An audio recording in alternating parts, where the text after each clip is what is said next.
বিসমিল্লাহির রহমানির রহিম। হে সমস্ত জগতবাসী, আজকে আমি শামীম আলী চিশতি আপনাদের সামনে যে আলোচনাটি নিয়ে হাজির হলাম, সেই আলোচনাটি হলো, দেখুন, এই পৃথিবীতে অনেক গোরস্থানে গিয়েছি।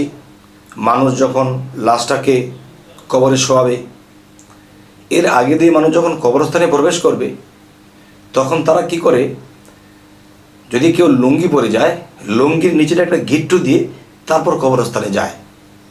আমি জিজ্ঞাসা করলাম যে এটা কেন করা হচ্ছে? তখন দেখেন, মুদ্দার তাদেরকে তো সবাই কবরের মাটির নিচে শায়িত। আমরা যদি গিট না দেই, তাহলে তারা আমাদের গোপন অঙ্গ দেখে ফেলবে। নাউজুবিল্লাহ, এটা কেমন কথা? গোপন অঙ্গ দেখে ফেলবে। দেখেন, কিছু কিছু কথা মিল পড়ে না। হাদিস শরীফে এসেছে, মানুষ মৃত্যুর পরে ইয়ানাফসি করবে, ইয়ানাফসি করবে যে আল্লাহ, আমার না জানি কোন বিপদ, আমার না জানি কি।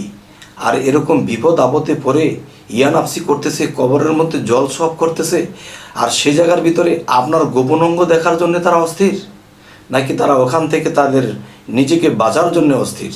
এই কাজগুলো, এই কথাগুলো কোন হিসেবে তারা বলে যে মুদ্দার তাদের গোপন অঙ্গ দেখবে, তাই লঙ্গি কিট্টু দিয়েছে? আচ্ছা, আরেকটা বিষয়, যে একজন নামাজি, তার আঙ্গুলটা কেটে গেছে।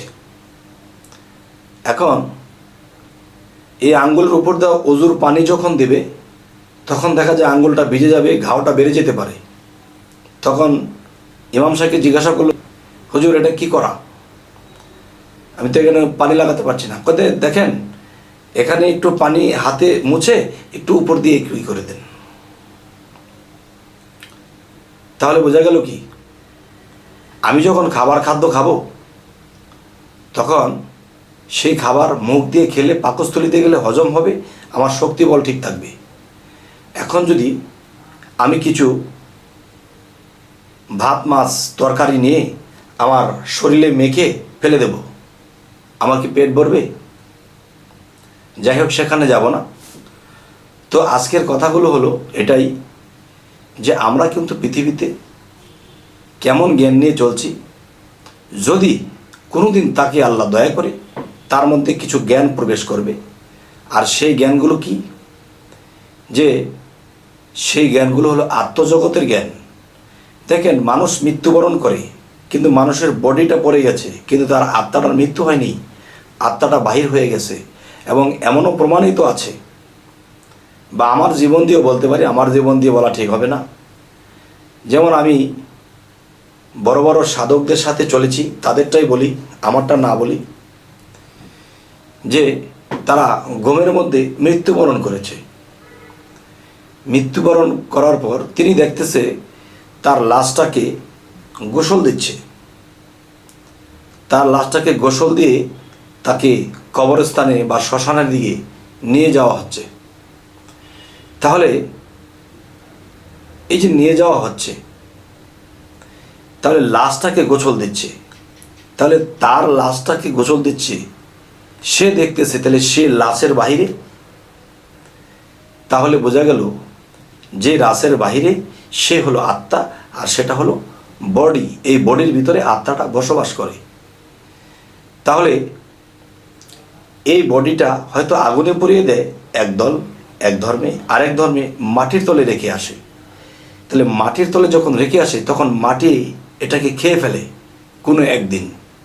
যেমন সব ফেরেশতারা মাটি থেকে যখন কিছু মাটি আনবে আদম বানানোর জন্য, তখন দেখা যায় সেই মাটি নিষেধ করে, আমাকে নিও না। আজরাইল এক থাপা দিয়ে নিয়ে এসেছে। তখন বলল, আমার জায়গাটা তুমি খাই করে দিলে। তখন বলল যে তোমার খাই তোমাকে দিয়ে পূরণ করা হবে। তখন সেই মাটি, মানুষটা যখন মারা যায়, তখন সেখানে পূরণ করে দিয়ে আসা হয়। ওখানে সাজা নেই। যত হাদিসই বলুক কবর আযাব, কিন্তু কবর তারা চিনেনি। কবর এই 3.5 হাত মাটির তৈরি কবর। আমি জীবিত, আমাকে কেউ আঘাত করলে আমি শাস্তি পাবো, আমি ব্যথা পাবো, এখানেই সাজা। যাই হোক,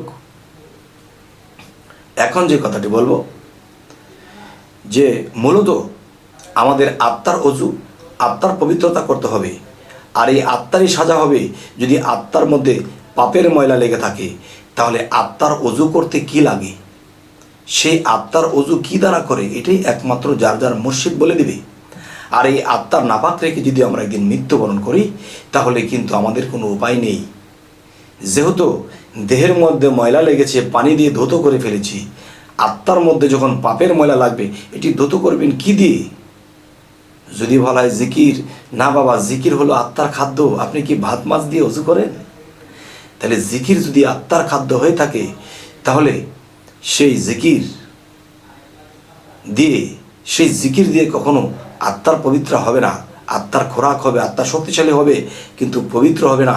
আর পবিত্র হতে হলে কি করতে হবে, কোন জিনিসটা দিয়ে আত্মাকে ধৌত বা গোসল করাইতে হবে, অজু করাতে হবে, সেই জিনিসটি যার যার মুর্শিদের কাছে জেনে নিতে হবে। এখন আপনারা বলতে পারেন, আপনি তো একজন মুর্শিদ, আপনি তো বলতে পারেন। আমি তো বলবো না। কেন? যে কানের কথা সন্দেহে লেগে যায় প্রাণে, যদি বুঝাইয়া না বলা হয়। তাই আমি বলবো, হে সমস্ত জগতবাসী, এটি একমাত্র গোপন বিষয়, আপনার মুর্শিদ আপনাকে দিয়ে দেবে। তবে আজকে আরও একটি কথা বলে রাখবো, সেটি হলো, দেখুন, যে মানুষ যতই ইবাদত করুক, প্রকাশ্যে ইবাদত করুক, গোপন ইবাদত লাগবে। আল্লাহ ছাড়া কেউ জানবে না আপনার ইবাদতের খবর, সেই ইবাদত লাগবে। কারণ আপনি ছোটোবেলা যখন 25 বছর 20 বছর বয়স ছিল, আপনি একটা মেয়েকে যখন ভালোবাসতেন, তখন তাকে নীরবে কোথাও যেয়ে তার সাথে কথা বলে আসতেন। তাহলে বোঝা গেল, আল্লাহ যদি মহাপ্রেমিক হয়, আল্লাহর প্রেমিকা যদি আমরা হয়ে থাকি, তাহলে গোপনে আল্লাহর সাথে প্রেম করতে হবে। তাহলে সেই প্রেমে আপনি ওলিয়া আউলিয়া হবেন। তাহলে আল্লাহর গোপন আমার মধ্যে, আপনার মধ্যে ভরে দিয়েছে আত্মরূপে। সেই আত্মাকে যদি আমরা পবিত্র করতে পারি, আমরা চির মুক্ত হয়ে যাব।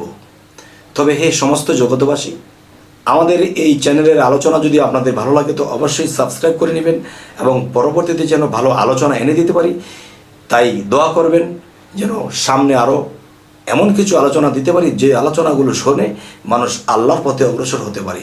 সকলে ভালো থাকবেন। আল্লাহ হাফিজ।